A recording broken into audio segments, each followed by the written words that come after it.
This time tomorrow, the ACU Wildcats will be playing the Kentucky Wildcats in the NCAA tournament. Really hard to fathom still. Dusty Baker is with the Cats in Jacksonville, and his focus tonight is on the player from what is probably the smallest town for a player in the tournament. Dusty, take it away. This is a VCH Sports Wildcat Report from Jacksonville, Florida.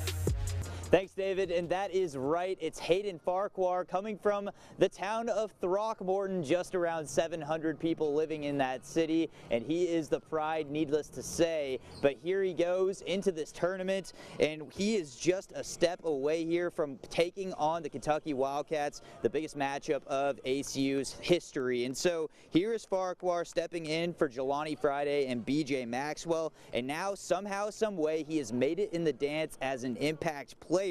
And he, the pride of Throckmorton, is now taking the national stage in Storm. Being from a small town and just coming from like a town with 700 people and coming to Abilene where there's 100,000 people, that was a big change. And now coming to Jacksonville, Florida to play on the biggest stage of college basketball is truly amazing. I come from a small town, just not getting out there. We don't even have like fast food restaurants or anything, but just coming in to this arena and just looking at the atmosphere it's going to bring during the game, it's going to be truly awesome.